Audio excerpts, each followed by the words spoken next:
Energy के प्रति उनकी सोच को जो है दर्शाता है। और प्रकृति का संकट महोदय किसी एक देश का संकट नहीं है, अपितु ये पूरे विश्व का संकट है। और हमारी तो धारणा हजारों साल पहले से रही है वसुधैव कुटुंबकम की, कि विश्व एक परिवार है। इसको हमारे जो है पूर्वजों ने हमको, आने वाली पीढ़ियों को ये ज्ञान दिया है। महोदय, जब भारत की आज़ादी प्राप्त हुई तो भारत की आज़ादी के प्राप्त होने के बाद देश को प्रकृति केंद्रित विकास की आवश्यकता थी।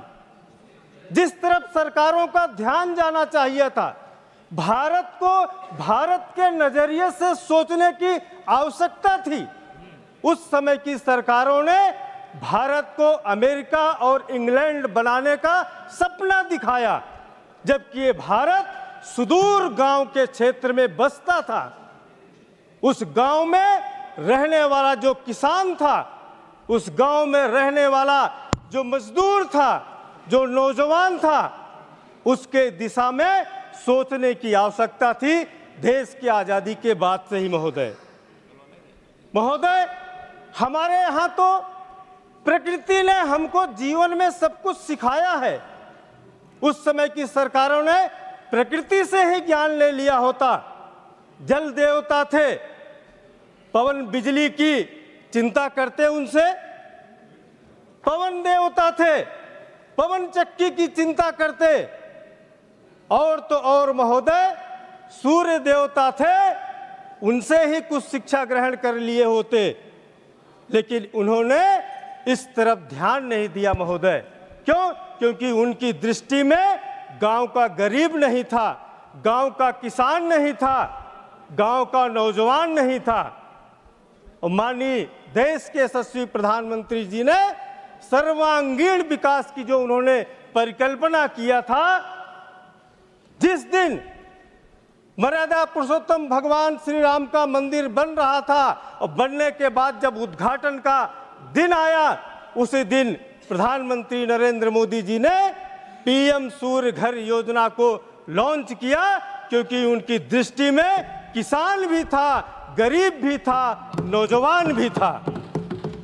महोदय, इतना ही नहीं, लक्ष्य एक रखा कि इस पीएम किसान सौर बिजली के माध्यम से 1 करोड़ परिवार के लोगों को इस योजना के तहत जोड़ने की लक्ष्य उन्होंने बनाया। और महोदय, आज लगभग 1 करोड़ 28 लाख से अधिक इसमें पंजीकरण हो गया है। लगभग 14 लाख से अधिक आवेदन प्राप्त हो गए हैं। महोदय, सूर्य भगवान तो सब पे कृपा करते हैं, शिक्षा देते हैं, उनसे ग्रहण करने की आवश्यकता थी। हमारे यहाँ तो कहते हैं बजरंगबली जी सूर्य से शिक्षा ग्रहण करने गए थे, कुछ उनके जीवन से ही प्रेरणा ले लिए होते। और जब सूर्य से शिक्षा ग्रहण करने के लिए गए हनुमान जी, तो उनको 8 सिद्धियां और 9 निधियां प्राप्त हुई। इसलिए गोस्वामी तुलसीदास जी ने उनके विषय में कहा, अष्ट सिद्धि 9 निधि के दाता। यह उनका ज्ञान था, कुछ उनसे ज्ञान लिए होते। और उस ज्ञान का इतना परिणाम महोदय अच्छा हुआ कि जब वो लंका में गए, माता सीता का पता लगाने के लिए गए, भगवान राम ने उनको भेजा, तो माता सीता का पता तो लगाया, लेकिन उनके ज्ञान की दृष्टि देखिए कि वो स्वयं ही टेक ऑफ किए और स्वयं ही लैंडिंग किए। और जो उन्होंने लंका में जो है किया कि तेल रावण का, कपड़ा रावण का, और लंका रावण की, और जली भी जो है सोने की लंका, वो भी रावण की थी। ये इनसे भी अगर शिक्षा लिए होते तो देश के किसानों का, देश के नौजवानों का, आज जो देश की आज़ादी के बाद जो बिजली के क्षेत्र में, ऊर्जा के क्षेत्र में आज जो समस्याएं इनके कार्यकाल में दी गई थी, वो समाप्त हो गई होती पहले साथियों। लेकिन नरेंद्र मोदी जी ने तय किया, चूंकि वो एक गरीब के परिवार में जन्म लिए थे, उनके केंद्र बिंदु में गरीब था, गरीब का बेटा, अगर उसको महोदय मैं बताना चाहता हूं, मैं गरीब का बेटा हूं, मैं किसान का बेटा हूं, मैं सब्जी बेचने वाला खुद हूं। मैंने जीवन में अपने सब्जियां उगाई साथ महोदय। और इतना ही नहीं, हमारे घर में ट्यूबवेल नहीं होता था तो हम राहत चला करके भी खेतों की सिंचाई करते थे। पढ़ने के लिए हमारे पास बिजली की व्यवस्था नहीं थी तो हम जो है दीपक में मिट्टी का तेल डाल करके पढ़ते थे महोदय।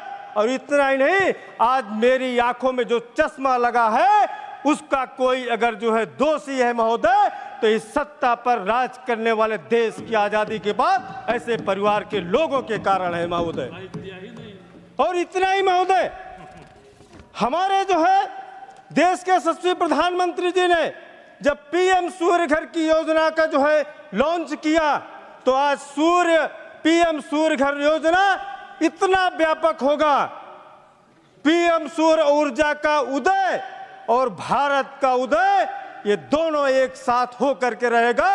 ये भारतीय जनता पार्टी नरेंद्र मोदी सरकार की जो है प्राथमिकता में है महोदय। कोई भी राहु हो या केतु हो, चाहे जितने भी ग्रहण लगाने की कोशिश करेंगे तो कभी भी इस पे सफल नहीं हो पाएंगे। आपका मेडन स्पीच है पर 2 मिनट और खत्म करें। महोदय मैं जल्दी ही समाप्त करना चाहूंगा महोदय।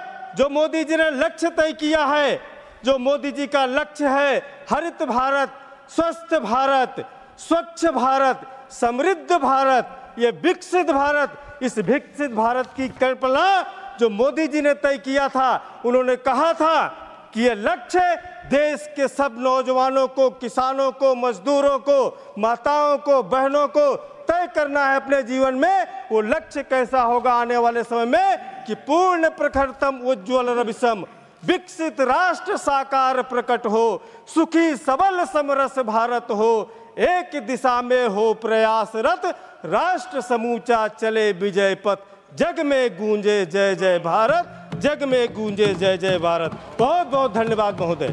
बहुत धन्यवाद, बहुत धन्यवाद माननीय Shri Amarpal Maurya ji. Now honourable doctor Fauzia Khan ji. Thank you very much, Honorable Deputy Chairman, sir. Sir, India made 5 commitments at COP26, which include net zero emissions by 2070, non-fossil energy capacity to 500 gigawatts by 2030, carbon intensity down to 45% by 2030, fulfillment of 50% of India's energy requirements through renewable resources by 2030, and, sir,